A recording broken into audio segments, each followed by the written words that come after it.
Hi hello നമസ്കാരം. PSC ടോക്സിൻ്റെ ഏറ്റവും പുതിയൊരു വീഡിയോയിലേക്ക് എല്ലാവർക്കും സ്വാഗതം. ഒരു ക്രിസ്മസ് സമ്മാനം എന്ന വണ്ണം 2024 ഡിസംബർ 16-ന് 38 പോസ്റ്റുകളിലേക്കുള്ള വിജ്ഞാപനവുമായിട്ട് കേരള PSC കേരള ഗവൺമെൻറ് ഒരു അസാധാരണ ഗസറ്റ് റിലീസ് ചെയ്തു. ആ ഗസറ്റിൽ 38 തസ്തികകളിലേക്കുള്ള പോസ്റ്റുകളിലേക്കുള്ള നോട്ടിഫിക്കേഷൻ നമുക്ക് ലഭിക്കുകയുണ്ടായി. അതിൽ ഏറ്റവും ഇമ്പോർട്ടൻ്റ് ആയിട്ട് ഉദ്യോഗാർത്ഥികൾ ഏറെ ആവേശപൂർവ്വം കാത്തിരുന്ന രണ്ട് വളരെ പ്രധാനപ്പെട്ട നോട്ടിഫിക്കേഷൻസിനെ പറ്റിയാണ് ഈ ഒരു വീഡിയോയിലൂടെ നമ്മൾ ഡിസ്കസ് ചെയ്യാൻ പോകുന്നത്. അപ്പോൾ എല്ലാവർക്കും ഈ വീഡിയോയിലേക്ക് ഒരിക്കൽ കൂടി സ്വാഗതം. ചാനൽ ആദ്യമായിട്ടാണ് നിങ്ങൾ കാണുന്നതെങ്കിൽ കൂടുതൽ ഇത്തരം വിവരങ്ങളും PSC സംബന്ധപ്പെട്ട അറിവുകളും ലഭിക്കുന്നതിന് വേണ്ടി ചാനൽ സബ്സ്ക്രൈബ് ചെയ്യുക. നമുക്കപ്പോൾ നമ്മുടെ പ്രധാനപ്പെട്ട നോട്ടിഫിക്കേഷൻസിനെ പറ്റി ഒന്ന് നോക്കാം. 38 തസ്തികകളിലേക്കുള്ള നോട്ടിഫിക്കേഷനാണ് 2024 ഡിസംബർ 16-ന് PSC റിലീസ് ചെയ്തത് ഈ ഒരു ഗസറ്റിലൂടെ. ഈ എല്ലാ തസ്തികകളിലേക്കുമുള്ള അപ്ലിക്കേഷൻ നടത്തേണ്ട അവസാന തീയതി ജനുവരി 15, 2025 എന്നുള്ള കാര്യം ഓർക്കുക. 2025 ജനുവരി 15 വരെ നമുക്ക് മുൻപിൽ സമയമുണ്ട് ഈ തസ്തികകളിലേക്കുള്ള ആപ്ലിക്കേഷൻ നടത്തുന്നതിന് വേണ്ടി. PSC തുളസി വെബ്സൈറ്റിൽ കയറി നമ്മുടെ പ്രൊഫൈലിൽ ലോഗിൻ ചെയ്ത ശേഷം നിങ്ങൾക്ക് നിങ്ങളുടെ ഹോം പേജിൽ ഈ ഒരു ആപ്ലിക്കേഷനെ പറ്റിയും നിങ്ങളിതിൽ എലിജിബിൾ ആണോ അല്ലയോ എന്നുള്ള കാര്യവും മനസ്സിലാക്കുവാൻ സാധിക്കും. അങ്ങനെ നിങ്ങൾക്ക് ഇതിൽ അപ്ലൈ ചെയ്യാവുന്നതാണ്. എന്നാണ് അവസാനത്തെ തീയതി? പ്രത്യേകം ശ്രദ്ധിക്കുക. ജനുവരി 15, 2025 വരെയാണ് ഈ പോസ്റ്റുകളിലേക്ക് നിങ്ങൾക്ക് അപ്ലൈ ചെയ്യാനുള്ള അവസാന തീയതി എന്നുള്ള കാര്യം ഓർക്കുക. അപ്പോൾ ഈ 38 തസ്തികകളിൽ നമ്മൾ ഏറെ കാത്തിരുന്ന ഏറെ സാധ്യതകളുള്ള രണ്ട് തസ്തികകളെ പറ്റിയാണ് നമ്മൾ സംസാരിക്കാൻ പോകുന്നത്. അപ്പോൾ നമുക്ക് നമ്മുടെ വീഡിയോ ഡിസ്കഷനിലേക്ക് കടക്കാം. ഫയർ ആൻഡ് റെസ്ക്യൂ ഓഫീസറിനെ പറ്റിയാണ് നമ്മൾ ആദ്യം കാണാൻ പോകുന്നത്. Fire and rescue officer category number 471/2024. Category number പ്രത്യേകം ശ്രദ്ധിക്കുക. 471/2024 ഫയർ ആൻഡ് റെസ്ക്യൂ ഓഫീസർ. നമ്മുടെ അഗ്നിശമന സേനയിൽ ഒരു ഉദ്യോഗസ്ഥനാകുവാൻ ആഗ്രഹിക്കുന്ന ആളുകളാണെങ്കിൽ നിങ്ങൾ ഇനി ഒട്ടും വൈകിക്കാതെ തന്നെ പ്രിപ്പറേഷൻ ആരംഭിക്കുക. PSC സൈറ്റിൽ കയറി എത്രയും പെട്ടെന്ന് അപ്ലൈ ചെയ്യുക. ഫയർ ആൻഡ് റെസ്ക്യൂ ഓഫീസർ നിയമനവുമായി ബന്ധപ്പെട്ടുള്ള പ്രധാനപ്പെട്ട വിശദ വിവരങ്ങൾ നമുക്കൊന്ന് നോക്കാം. സോ ഫയർ ആൻഡ് റെസ്ക്യൂ സർവീസസിൽ fire and rescue officer trainee ആയിട്ടുള്ള പോസ്റ്റാണിത്. പ്രത്യേകം ശ്രദ്ധിക്കുക, പുരുഷന്മാർക്ക് മാത്രമേ ഈ ഒരു തസ്തികയിൽ അപ്ലൈ ചെയ്യുവാൻ സാധിക്കുകയുള്ളൂ. വനിതകളും ഭിന്നശേഷിക്കാരായിട്ടുള്ള ഉദ്യോഗാർത്ഥികളും ഈ ഒരു വിജ്ഞാപന പ്രകാരം അപേക്ഷിക്കുവാൻ അർഹരല്ല. സോ ഇത് വനിതകൾക്കും അല്ലെങ്കിൽ ഏതെങ്കിലും തരത്തിലുള്ള ഭിന്നശേഷിയുള്ള ആ ഒരു കാറ്റഗറിയിൽ പെടുന്ന ആളുകൾക്കും അപ്ലൈ ചെയ്യുവാൻ സാധിക്കുന്ന ഒരു വിജ്ഞാപനമല്ല എന്നുള്ള കാര്യം ഓർക്കുക. പുരുഷന്മാർക്കാണ് അപ്ലൈ ചെയ്യുവാൻ സാധിക്കുന്നത് fire and rescue officer trainee ഒരു തസ്തികയിലേക്ക്. ശമ്പളം നോക്കുകയാണെങ്കിൽ 27,900 മുതൽ 63,700 വരെയാണ് ശമ്പളം സ്കെയില് ഇപ്പോൾ ഉള്ളത്. 27,900 മുതൽ 63,700 വരെയാണ്. ഒഴിവുകൾ റിപ്പോർട്ട് ചെയ്യുന്നതേ ഉള്ളൂ, പ്രതീക്ഷിത ഒഴിവുകളാണ്. ആൻഡ് റാങ്ക് ലിസ്റ്റ് നോക്കുകയാണെങ്കിൽ ഏതൊരു യൂണിഫോം ജോബിനുള്ളത് പോലെ തന്നെ 1 വർഷത്തെ കാലാവധിയാണ് ഈ റാങ്ക് ലിസ്റ്റിനുള്ളത്. പബ്ലിഷ് ചെയ്ത ശേഷമുള്ള 1 ഇയർ കാലാവധിയാണ് ഈ ഒരു fire and rescue officer trainee ആ ഒരു തസ്തികയിലെ റാങ്ക് ലിസ്റ്റിനുള്ളത് എന്നുള്ള കാര്യം ഓർക്കുക. നമ്മുടെ എല്ലാ യൂണിഫോം പോസ്റ്റിനും 1 വർഷമാണ് കാലാവധി. ഇനി നമ്മുടെ നിയമന രീതിയാണെങ്കിൽ നേരിട്ടുള്ള നിയമനമാണ്. എന്തൊക്കെ തരത്തിലുള്ള നിയമന പ്രധാനമായിട്ടും ക്വാളിഫിക്കേഷൻസ് തുടങ്ങിയ കാര്യങ്ങൾ നമുക്കൊന്ന് നോക്കാം. 18 വയസ്സ് മുതൽ 26 വയസ്സ് വരെയുള്ള പുരുഷന്മാർക്കാണ് അപ്ലൈ ചെയ്യുവാൻ സാധിക്കുന്നത്. 18 വയസ്സ് മുതൽ 26 വയസ്സ് വരെയുള്ള പുരുഷന്മാർക്കാണ് അപ്ലൈ ചെയ്യുവാൻ സാധിക്കുന്നതെന്ന് ഓർക്കുക. ഇതൊരു യൂണിഫോം ജോബ് ആയതുകൊണ്ടാണ് 26 എന്നൊരു മാക്സിമം ഏജ് ലിമിറ്റ് വെച്ചിരിക്കുന്നത്. ഇനി ഉദ്യോഗാർത്ഥികൾ 2/1/98-നും 1/1/2006-നും ഇടയിൽ ജനിച്ചവരായിരിക്കണം. 2 തീയതികൾ ഉൾപ്പെടെ 2/1/98-നും 1/1/2006-നും ഇടയിൽ ജനിച്ചവർക്ക് മാത്രമേ ഈ ഒരു പോസ്റ്റിലേക്ക് അപ്ലൈ ചെയ്യുവാൻ സാധിക്കുകയുള്ളൂ. നിങ്ങൾ ഏതെങ്കിലും തരത്തിലുള്ള സംവരണ കാറ്റഗറിയിൽ പെടുന്നവരാണെങ്കിൽ ആ സംവരണം അനുവദിച്ചിരിക്കുന്ന ഒരു ഏജ് റിലാക്സേഷൻ ഉണ്ടാകും എന്നുള്ള കാര്യം കൂടി ശ്രദ്ധിക്കുക. ഇനി വിദ്യാഭ്യാസ യോഗ്യതയിലോട്ട് വരികയാണെങ്കിൽ +2 അല്ലെങ്കിൽ അതിന് തത്തുല്യമായിട്ടുള്ള പരീക്ഷ വിജയിച്ചിരിക്കുന്ന ആളുകൾക്ക് മാത്രമേ ഈ ഒരു പോസ്റ്റിൽ അപ്ലൈ ചെയ്യുവാൻ സാധിക്കുകയുള്ളൂ. +2 യോഗ്യതയുള്ളവർക്ക് വേണ്ടിയുള്ളതാണ് ഫയർ ആൻഡ് റെസ്ക്യൂ ഓഫീസറുടെ ഈ തസ്തിക എന്നുള്ള കാര്യം ഓർക്കുക. +2 അല്ലെങ്കിൽ തത്തുല്യമായിട്ടുള്ള പരീക്ഷ വിജയിച്ചിരിക്കുന്ന ആളുകൾക്കാണ് ഫയർ ആൻഡ് റെസ്ക്യൂ ട്രെയിനി ആയിട്ട് അപ്ലൈ ചെയ്യുവാൻ സാധിക്കുക. കമ്പ്യൂട്ടർ ആപ്ലിക്കേഷനിലുള്ള ഡിപ്ലോമയ്ക്കും മുൻഗണന ഉണ്ടായിരിക്കും. അതൊരു മാൻഡേറ്ററി അല്ല, പക്ഷേ പ്രിഫറൻസ് നൽകുന്ന ഒരു ക്വാളിഫിക്കേഷൻ ആണെന്നുള്ള കാര്യം ഓർക്കുക. കമ്പ്യൂട്ടർ ആപ്ലിക്കേഷനിലുള്ള ഡിപ്ലോമ ഉള്ളവർക്ക് മുൻഗണന ഉണ്ടായിരിക്കും. +2 യോഗ്യതയാണ് മാൻഡേറ്ററി ആയിട്ടുള്ള ക്വാളിഫിക്കേഷൻ. +2 അല്ലെങ്കിൽ തത്തുല്യമായിട്ടുള്ള ഒരു കോഴ്സ് നിങ്ങൾ ചെയ്തിട്ടുണ്ടെങ്കിൽ നിങ്ങൾക്ക് ഈ ഒരു പോസ്റ്റിന് അപ്ലൈ ചെയ്യുവാൻ സാധിക്കും എന്നുള്ള കാര്യം ഓർക്കുക. പിന്നെ ഇതൊരു യൂണിഫോം പോസ്റ്റ് ആയതുകൊണ്ട് തന്നെ, ഒരു ഫോഴ്സിലുള്ളൊരു പോസ്റ്റ് ആയതുകൊണ്ട് തന്നെ ശാരീരിക ക്ഷമത നോക്കുന്നതായിരിക്കും. നമുക്ക് എക്സാമിനോടൊപ്പം തന്നെ, എഴുത്ത് പരീക്ഷയോടൊപ്പം തന്നെ ശാരീരിക ക്ഷമത അല്ലെങ്കിൽ കായിക ക്ഷമത പരിശോധിക്കും എന്നുള്ള കാര്യം ഓർക്കുക. അപ്പോൾ എന്തൊക്കെയാണ് നമ്മൾ ശാരീരിക യോഗ്യതകളിൽ നോക്കേണ്ടത്? ഉദ്യോഗാർത്ഥികൾക്ക് ചുവടെ ചേർക്കുന്ന കുറഞ്ഞ ശാരീരിക യോഗ്യത ഉണ്ടായിരിക്കണം എന്നുള്ള കാര്യം പറയുന്നുണ്ട്. സോ എന്തൊക്കെയാണ് ശാരീരിക യോഗ്യത എന്നുള്ള കാര്യം നമുക്കൊന്ന് നോക്കാം. ഉയരം.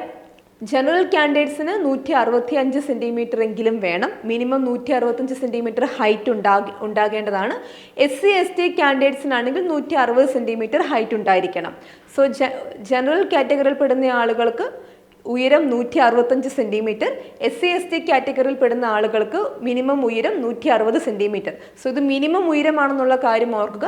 ഈ ഒരു ഹൈറ്റ് നിങ്ങൾക്കുണ്ടാകണം നിങ്ങൾ ഇതിന് അപ്ലൈ ചെയ്യുകയാണെങ്കിൽ. ദെൻ തൂക്കം, വെയിറ്റ് എത്രയാണെന്ന് നോക്കുകയാണെങ്കിൽ മിനിമം 50 കിലോഗ്രാം ആണ് ജനറൽ കാൻഡിഡേറ്റ്സിന്. SC/ST കാൻഡിഡേറ്റ്സിന് 48 കിലോഗ്രാം ആണെന്നുള്ള കാര്യം കൂടി ഓർക്കുക.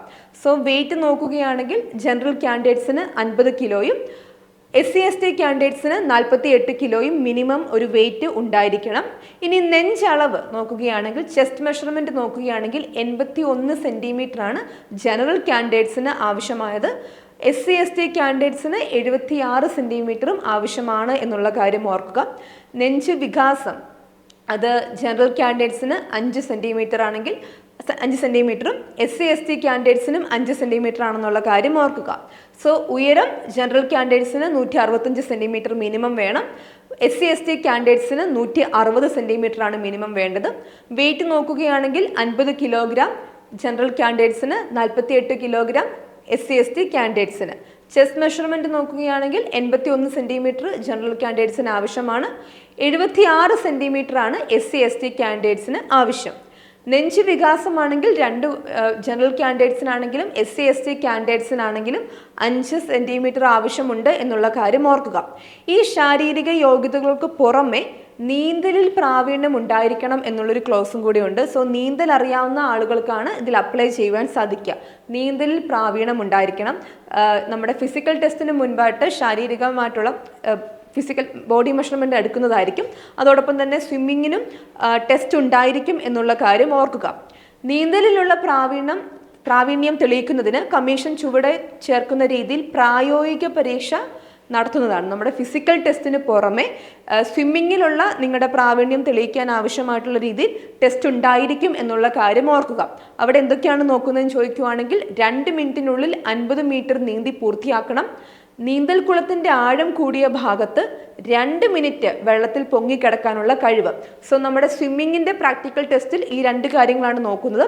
ഒന്ന്, 2 മിനിറ്റിനുള്ളിൽ 50 മീറ്റർ നീന്തി പൂർത്തിയാക്കണം.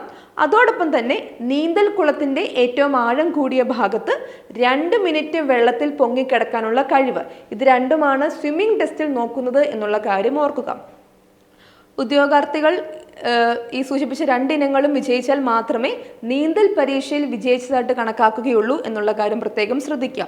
ഇനി ഈ ഒരു ശാരീരിക യോഗ്യതകൾക്ക് പുറമെ വളരെ ഇമ്പോർട്ടൻ്റ് ആയിട്ട് ഏതൊരു യൂണിഫോം ജോബിനും നോക്കുന്ന ഒരു കാര്യമാണ് നമ്മുടെ കാഴ്ചശക്തി.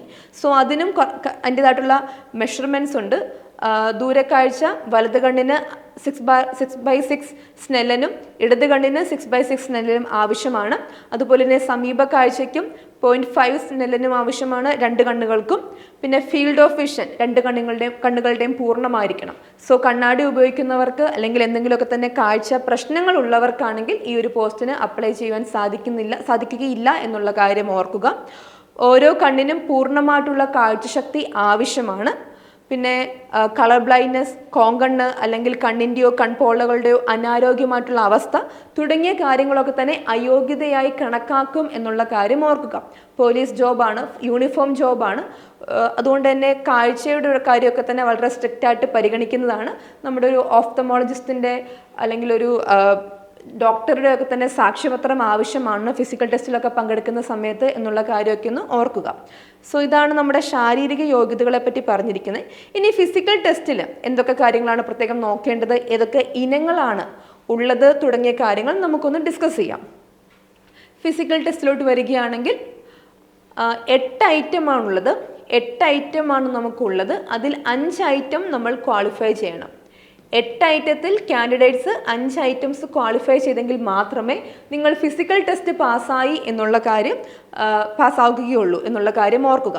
സോ 8 ഐറ്റമാണുള്ളത്. അതിൽ 5 ഐറ്റംസ് ക്വാളിഫൈ ചെയ്യണം. ഏതൊക്കെയാണ് ആ 8 ഐറ്റം? 100 മീറ്റർ ഓട്ടം 14 സെക്കൻഡിൽ പൂർത്തിയാക്കണം.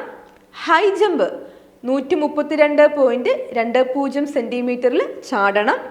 ലോങ് ജമ്പ് 457.20 സെൻറ്റിമീറ്ററിൽ ചാടണം. ഷോട്ട് പുട്ട് 7 കിലോയുടേതാണ്. അത് നമ്മൾ 609.60 സെൻറ്റിമീറ്ററിൽ എറിഞ്ഞിടണം. അതുപോലെ തന്നെ ത്രോ ബോൾ ആണുള്ളത്. ക്രിക്കറ്റ് ബോളാണ് ത്രോ ചെയ്യേണ്ടത്. ത്രോ ബോൾ ആണുള്ളത്. അപ്പം ക്രിക്കറ്റ് ബോളിന് നമുക്ക് അതും 6906 സെൻറ്റിമീറ്ററിൽ കവർ ചെയ്യണം എന്നുള്ള കാര്യം ഓർക്കുക. പിന്നെ നമുക്ക് റോപ്പ് ക്ലൈമ്പിംഗ് ഉണ്ട്.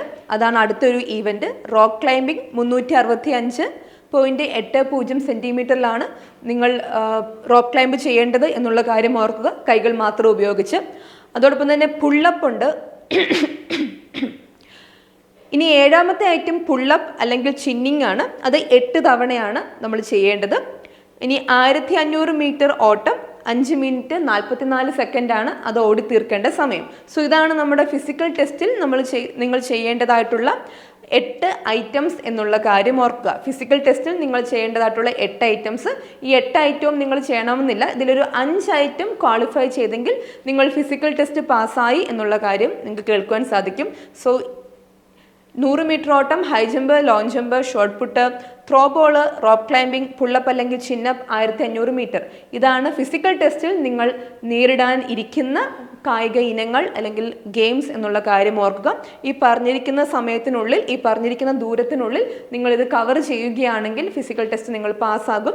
8 ഐറ്റവും ചെയ്യേണ്ടതില്ല. 5 ഐറ്റം ക്വാളിഫൈ ചെയ്താൽ മാത്രം മതി എന്നുള്ള കാര്യം കൂടി ഓർക്കുക. അപ്പോൾ നിങ്ങൾ എഴുത്തു പരീക്ഷയ്ക്ക് തയ്യാറെടുക്കുന്നതോടൊപ്പം തന്നെ നിങ്ങൾ ശാരീരികമായി ഫിറ്റാണ്, നിങ്ങളുടെ ബോഡി, നിങ്ങൾ ഇത്തരം ഫിസിക്കൽ ട്രെയിനിങ്ങിനൊക്കെ തന്നെ മുന്നോട്ട് പോകുന്നത് നിങ്ങളുടെ ഫിസിക്കൽ ടെസ്റ്റിന് വളരെയധികം നിങ്ങളെ സഹായിക്കും എന്നുള്ള കാര്യം കൂടി ഓർക്കുക. സോ ഇത്രയും കാര്യങ്ങളാണ് നമ്മുടെ ഫയർ ആൻഡ് റെസ്ക്യൂ ഓഫീസർ എന്ന് പറയുന്ന പോസ്റ്റിനെ പറ്റി പറയാനുള്ളത്. ഓർക്കുക, ഇതിൻ്റെ അവസാന തീയതി, അപ്ലൈ ചെയ്യേണ്ട അവസാന തീയതി ജനുവരി 15, 2025 എന്നുള്ള കാര്യം കൂടി ഓർക്കുക. ഇവിടെ പറയുന്ന എല്ലാ പോസ്റ്റിനും അപ്ലൈ ചെയ്യേണ്ട അവസാന തീയതി 2025 ജനുവരി 15. ഇനി അടുത്തത് നമ്മൾ കാണാൻ പോകുന്നത് fire and rescue officer driver കാറ്റഗറിയിലേക്കുള്ള തസ്തികയിലേക്കുള്ള ജോബാണ്. Fire and rescue officer driver കാറ്റഗറിയിലേക്കുള്ള തസ്തികയിലേക്കുള്ള ആപ്ലിക്കേഷനെ പറ്റിയാണ്, നോട്ടിഫിക്കേഷനാണ് നമ്മൾ ഇനി കാണാൻ പോകുന്നത്. ഫയർ ആൻഡ് റെസ്ക്യൂ സർവീസസ് വകുപ്പിൻ്റെ കീഴിലുള്ള fire and rescue officer driver trainee എന്നുള്ളതാണ് ഈ ഒരു ഉദ്യോഗ പേര്. ഇതിൻ്റെ കാറ്റഗറി നമ്പർ നോക്കുകയാണെങ്കിൽ 472/2024 472/2024 ആണ്. ഇവിടെയും നമ്മൾ മുമ്പ് പറഞ്ഞ പോലെ സ്ത്രീകൾക്കും ഭിന്നശേഷിക്കാരായിട്ടുള്ള ഉദ്യോഗാർത്ഥികൾക്കും അപ്ലൈ ചെയ്യാൻ സാധിക്കുന്നതല്ല എന്നുള്ള കാര്യം ഓർക്കുക. അപ്പോൾ സ്ത്രീകൾക്കും ഭിന്നശേഷിക്കാരായിട്ടുള്ള ആളുകൾക്കും ഇത് അപ്ലൈ ചെയ്യുവാൻ സാധിക്കില്ല എന്നുള്ള കാര്യം പ്രത്യേകം ഓർക്കുക. ശമ്പളം നോക്കുകയാണെങ്കിൽ 27,900 മുതൽ 63,700 വരെയാണ് സാലറി സ്കെയിൽ ഇരിക്കുന്നത്. ഒഴിവുകൾ ആൻറ്റിസിപ്പേറ്റഡ് വേക്കൻസീസ് ആണ്. സോ ശമ്പളം ഒന്നും കൂടെ നോക്കുക, 27,900 മുതൽ 63,700 വരെയുള്ള ഒരു സ്കെയിലാണ് നമ്മുടെ സാലറി ഇരിക്കുന്നത്. ഇതും ഒരു യൂണിഫോം ജോബാണ്. സോ ഇതിൻ്റെയും റാങ്ക് ലിസ്റ്റിൻ്റെ കാലാവധി 1 ഇയർ ആണ് എന്നുള്ള കാര്യം ഓർക്കുക. റാങ്ക് ലിസ്റ്റിൻ്റെ കാലാവധി 1 ഇയർ ആണ്. പബ്ലിഷ് ചെയ്യുന്ന ആ ഒരു ഡേറ്റ് മുതൽ 1 വർഷത്തെ കാലാവധി ആയിരിക്കും ഈ റാങ്ക് ലിസ്റ്റിന് ഉണ്ടാവുക എന്നുള്ള കാര്യം പ്രത്യേകം ഓർക്കുക. ഇനി മറ്റ് പ്രധാനപ്പെട്ട ഇമ്പോർട്ടൻ്റ് ആയിട്ടുള്ള ക്വാളിഫിക്കേഷൻ്റെ കാര്യങ്ങൾ നമുക്ക് നോക്കാം. പ്രായപരിധി ഇവിടെ മാറ്റമില്ല. 18 വയസ്സ് മുതൽ 26 വയസ്സ് വരെ പ്രായമുള്ള ആളുകൾക്കാണ് ഈ ഒരു ജോലിയിൽ അപ്ലൈ ചെയ്യുവാൻ, നോട്ടിഫിക്കേഷൻ അനുസരിച്ച് ഈ ഒരു പോസ്റ്റിലേക്ക് അപ്ലൈ ചെയ്യുവാൻ സാധിക്കുക. ഉദ്യോഗാർത്ഥികൾ 2/1/98 1/1/2006 ഇടയിൽ ജനിച്ചവരായിരിക്കണം. 18 വയസ്സ് മുതൽ 26 വയസ്സ് വരെ പ്രായമുള്ളവർക്കാണ് ഇവിടെ അപ്ലൈ ചെയ്യുവാൻ സാധിക്കുക. ഉദ്യോഗാർത്ഥികൾ 2/1/98-നും 1/1/2006-നും ഇടയിൽ ജനിച്ചവരായിരിക്കണം. പിന്നെ സംവരണ കാറ്റഗറിയിൽ പെടുന്നവർക്കാണെങ്കിൽ അവർക്ക് അവരുടെ ആ ഒരു സംവരണം അനുശാസിക്കുന്ന രീതിയിലുള്ള ഏജ് റിലാക്സേഷൻ ഉണ്ടായിരിക്കും എന്നുള്ള കാര്യം കൂടി ഓർക്കുക. ഇനി യോഗ്യതകൾ നോക്കുകയാണെങ്കിൽ +2 അല്ലെങ്കിൽ തത്തുല്യമായിട്ടുള്ള പരീക്ഷ വിജയിച്ചിരിക്കണം. അതോടൊപ്പം തന്നെ കമ്പ്യൂട്ടർ ആപ്ലിക്കേഷനിലുള്ള ഡിപ്ലോമ ഉള്ളവർക്കും മുൻഗണന നൽകുന്നതാണ്. സോ +2 യോഗ്യത 12th ലെവൽ എക്സാം ആണ്. +2 യോഗ്യതയുള്ളവർക്കാണ് ഇതിൽ അപ്ലൈ ചെയ്യുവാൻ സാധിക്കുക എന്നുള്ള കാര്യം ഓർക്കുക. ഇനി ഇതൊരു ഡ്രൈവർ ഡ്രൈവർ തസ്തികയിൽപ്പെട്ടൊരു ജോലിയാണ്. അതുകൊണ്ട് തന്നെ നമുക്ക് ആവശ്യമായിട്ടുള്ള ക്വാളിഫിക്കേഷൻസ് മറ്റെന്തൊക്കെയാണെന്ന് നോക്കാം. ഹെവി പാസഞ്ചർ വാഹനങ്ങളോ ഹെവി ഗുഡ്സ് വാഹനങ്ങളോ ഓടിക്കുന്നതിന് എൻഡോഴ്സ്മെന്റ് ഉൾപ്പെടെ നിലവിലുള്ള സാധുവായിട്ടുള്ള മോട്ടോർ ഡ്രൈവിംഗ് ലൈസൻസും ബാഡ്ജും ഉണ്ടായിരിക്കണം. സോ ഡ്രൈവർ തസ്തികയിലോട്ടുള്ള ആപ്ലിക്കേഷനാണ്, നോട്ടിഫിക്കേഷനാണ്. അതുകൊണ്ട് തന്നെ ഹെവി പാസഞ്ചർ വാഹനങ്ങളോ ഹെവി ലോഡ് ഗുഡ്സ് വാഹനങ്ങളോ ഓടിക്കുന്നതിന് എൻഡോഴ്സ്മെന്റ് ഉൾപ്പെടെ നിലവിലുള്ള മോട്ടോർ ഡ്രൈവിംഗ് ലൈസൻസും ബാഡ്ജും ഉണ്ടായിരിക്കേണ്ടതാണ് എന്നുള്ള കാര്യം പ്രത്യേകം ശ്രദ്ധിക്കുക. അത് ഈ അപ്ലൈ ചെയ്യുന്ന സമയത്ത് നിങ്ങൾക്ക് ഉണ്ടായിരിക്കണം. എങ്കിൽ മാത്രമേ നിങ്ങൾക്കിത് അപ്ലൈ ചെയ്യുവാൻ സാധിക്കുകയുള്ളൂ. അപേക്ഷ അയക്കേണ്ട അവസാന തീയതി, OMR പരീക്ഷ, പ്രായോഗിക പരീക്ഷ, കായികക്ഷമത, ഇൻ്റർവ്യൂ തുടങ്ങി എല്ലാ തിരഞ്ഞെടുപ്പ് ഘട്ടങ്ങളിലും ഉദ്യോഗാർത്ഥിക്ക് നിലവിലുള്ള സാധുവായിട്ടുള്ള ഡ്രൈവിംഗ് ലൈസൻസ് ഉണ്ടായിരിക്കണം. അപ്പം അപ്ലൈ ചെയ്ത് കഴിഞ്ഞിട്ട് ഡ്രൈവിംഗ് ലൈസൻസ് എടുക്കാൻ വേണ്ടി വിചാരിക്കരുത്. കാരണം നിങ്ങളിത് അപ്ലൈ ചെയ്യുന്ന സമയത്ത് തന്നെ നിങ്ങൾക്ക് ഈ ലൈസൻസ് ഉണ്ടായിരിക്കണം എന്നുള്ള കാര്യം പറയുന്നുണ്ട്. ഇനി ശാരീരിക യോഗ്യതകൾ നോക്കുകയാണെങ്കിൽ ഉദ്യോഗാർത്ഥികൾ ശാരീരിക ക്ഷമതയുള്ളവരും കുറഞ്ഞത് താഴെ പറയുന്ന ശാരീരിക യോഗ്യതകൾ ഉള്ളവരുമായിരിക്കണം. ഉയരം നോക്കുകയാണെങ്കിൽ 165 സെൻറ്റിമീറ്ററാണ് ജനറൽ കാൻഡിഡേറ്റ്സിനുള്ളത്. മിനിമം ഹൈറ്റ് 165 സെൻറ്റിമീറ്റർ ആവണം. പട്ടികജാതി പട്ടികവർഗത്തിനാണെങ്കിൽ 160 സെൻറ്റിമീറ്ററാണ് മിനിമം ഹൈറ്റ് എന്നുള്ള കാര്യം ഓർക്കുക. ഇനി തൂക്കം, വെയിറ്റ് നോക്കുകയാണെങ്കിൽ ജനറൽ കാറ്റഗറിയിൽ പെടുന്ന ആളുകൾക്ക് 50 കിലോഗ്രാമാണ് വെയിറ്റ് വരിക. വെയിറ്റ് മിനിമം ഉദ്ദേശിക്കുന്നത്. പട്ടികജാതി പട്ടികവർഗത്തിനാണെങ്കിൽ 48 കിലോഗ്രാമാണ് മിനിമം വെയിറ്റ് പറയുന്നത്. ഇനി ചെസ്റ്റ് മെഷർമെൻറ്റ് നോക്കുകയാണെങ്കിൽ നെഞ്ചളവ് 81 സെൻറ്റിമീറ്റർ ആണ് ജനറൽ കാൻഡിഡേറ്റ്സിന്. SC/ST കാൻഡിഡേറ്റ്സിന് 76 സെൻറ്റിമീറ്റർ ആണെന്നുള്ള കാര്യം ഓർക്കുക. നെഞ്ച് വികാസത്തെ പറ്റി നോക്കുകയാണെങ്കിൽ ജനറൽ കാറ്റഗറി പെടുന്ന ആളുകൾക്ക് 5 സെൻറ്റിമീറ്ററും SC/ST കാറ്റഗറി പെടുന്ന ആളുകൾക്കും 5 സെൻറ്റിമീറ്റർ ആണ് എന്നുള്ള കാര്യം ഓർക്കുക. സോ ഈ ഒരു ബോഡി മെഷർമെൻറ്റ് പ്രത്യേകം ശ്രദ്ധിക്കണം. ഫിസിക്കൽ ടെസ്റ്റിനൊക്കെ പോകുമ്പോൾ ബോഡി മെഷർമെൻറ്റ് എടുക്കും എന്നുള്ള കാര്യം ഓർക്കുക. ഇനി കാഴ്ചശക്തിയാണെങ്കിൽ നമ്മൾ നേരത്തെ പറഞ്ഞ പോലെ തന്നെ ഇതും ഒരു യൂണിഫോം ജോബാണ്. അതുകൊണ്ട് തന്നെ നമ്മുടെ കാഴ്ചശക്തി അവർ കൃത്യമായിട്ട് ചെക്ക് ചെയ്യുന്നതായിരിക്കും. ദൂരക്കാഴ്ച വലത് കണ്ണിനും ഇടത് കണ്ണിനും 6/6 സ്നെല്ലൻ വേണം. സമീപക്കാഴ്ച 0.5 സ്നെല്ലൻ വേണം. ഫീൽഡ് ഓഫ് വിഷൻ പൂർണ്ണമായിരിക്കണം. 2 കണ്ണിനും ഒരേപോലെ കാഴ്ചശക്തി ഉള്ളതായിരിക്കണം എന്നുള്ള കാര്യം കൂടി പ്രത്യേകം ശ്രദ്ധിക്കുക. സോ ഇതാണ് ഇതിൻ്റെ ഒരു ഡ്രൈവർ പോസ്റ്റിലേക്കുള്ള ആവശ്യമായിട്ടുള്ള ശാരീരിക ക്ഷമതയെ പറ്റിയുള്ള പറയുന്ന കാര്യങ്ങൾ. അതുപോലെ തന്നെ ഫിസിക്കൽ ടെസ്റ്റുള്ള കാര്യം നിങ്ങൾക്കറിയാം. അതുപോലെ തന്നെ നിങ്ങളുടെ ഡ്രൈവിംഗ് സ്കില്ല് തെളിയിക്കാനുള്ള ടെസ്റ്റും ഉണ്ടായിരിക്കും. ഫിസിക്കൽ ടെസ്റ്റിന് നമ്മൾ നേരത്തെ പറഞ്ഞ പോലെ തന്നെയുള്ള 8 ഐറ്റംസ് ഉണ്ട്. അതിൽ 5 ഐറ്റമാണ് നിങ്ങൾ ഇവിടെ നോക്കേണ്ടത്. ഡ്രൈവർ കാറ്റഗറിയിലേക്കുള്ള പരീക്ഷയാണെങ്കിൽ കൂടി നിങ്ങൾക്ക് ഫിസിക്കൽ ടെസ്റ്റ് ഉണ്ട്. ഈ ഫിസിക്കൽ ടെസ്റ്റിൽ 8 ഐറ്റംസിൽ 5 ഐറ്റംസ് നിങ്ങൾ ക്വാളിഫൈ ചെയ്തെങ്കിൽ മാത്രമേ നിങ്ങൾക്ക് ഈ ഒരു ഫിസിക്കൽ ടെസ്റ്റ് പാസ്സാകുവാൻ സാധിക്കുകയുള്ളൂ എന്നുള്ള കാര്യം ശ്രദ്ധിക്കാം. അപ്പോൾ ഈ 100 മീറ്റർ ഓട്ടം, high jump, long jump, shot put, ball throw, rope climbing, pullup അല്ലെങ്കിൽ ചിന്നിങ്, 1500 മീറ്റർ ഓട്ടം, ഇത് ഫയർ ആൻഡ് റെസ്ക്യൂ ഡ്രൈവർ കാറ്റഗറിയിൽ തസ്തികയിൽ അപ്ലൈ ചെയ്യുന്ന ആളുകൾക്കും ബാധകമാണ്. സോ ഈ ഒരു കായികക്ഷമതാ പരീക്ഷ നിങ്ങൾക്കും ഉണ്ടായിരിക്കും എന്നുള്ള കാര്യം പ്രത്യേകം ശ്രദ്ധിക്കുക. അതോടൊപ്പം തന്നെ നിങ്ങളുടെ ഡ്രൈവിംഗ് സ്കില്ല് തെളിയിക്കുന്ന ഒരു പ്രാക്ടിക്കൽ ടെസ്റ്റും ഉണ്ടായിരിക്കും എന്നുള്ള കാര്യം കൂടി പ്രത്യേകം ശ്രദ്ധിക്കുക. സോ കായികക്ഷമതയുടെ കാര്യത്തിൽ ഫിസിക്കൽ ടെസ്റ്റിന് നിങ്ങളും ഇൻവോൾവ് ആകേണ്ടതാണ്, പങ്കെടുക്കേണ്ടതാണ്. സോ അങ്ങനെ നമ്മുടെ 12th ലെവൽ 2025 12th ലെവൽ എക്സാമിൻ്റെ ഒരു നോട്ടിഫിക്കേഷൻ, പ്രധാനപ്പെട്ട ഒരു കാറ്റഗറിയിലെ നോട്ടിഫിക്കേഷനാണ് ഇപ്പോൾ വന്നിരിക്കുന്നത്. സോ നിങ്ങളുടെ പരിശീലനം നല്ല രീതിയിൽ നിങ്ങൾ തുടങ്ങുന്നുണ്ട് എന്ന് കരുതുന്നു. നിങ്ങൾ എത്രയും പെട്ടെന്ന് തന്നെ അപ്ലൈ ചെയ്യുക. അവസാന തീയതി വരെ വെയിറ്റ് ചെയ്യാതെ എത്രയും പെട്ടെന്ന് തന്നെ അപ്ലൈ ചെയ്യുവാൻ ശ്രമിക്കുക. PSC ടോക്സ് നിങ്ങൾക്ക് വേണ്ടി ഏറ്റവും ഓർഗനൈസ്ഡ് ആയിട്ടുള്ള കണ്ടന്റുകൾ നൽകിക്കൊണ്ടുള്ള സിസ്റ്റമാറ്റിക് ആയിട്ടുള്ള ക്ലാസ്സുകൾ നൽകുന്നുണ്ട്, മാറുന്ന PSCയുടെ മാറുന്ന ട്രെൻഡുകൾ അനുസരിച്ച്. സോ നിങ്ങൾക്ക് ഞങ്ങളുടെ കോഴ്സുകൾ ആവശ്യമാണെങ്കിൽ എത്രയും പെട്ടെന്ന് ഞങ്ങളുടെ ഹെൽപ്പ് ലൈൻ നമ്പറിൽ ബന്ധപ്പെടുക. നിങ്ങളെ പഠിപ്പിക്കുവാൻ, നിങ്ങളുടെ ഈ ഒരു പരിശീലന പ്രക്രിയയിൽ നിങ്ങളോടൊപ്പം ഉണ്ടായിരിക്കുവാൻ ഞങ്ങളും ആഗ്രഹിക്കുന്നുണ്ട്.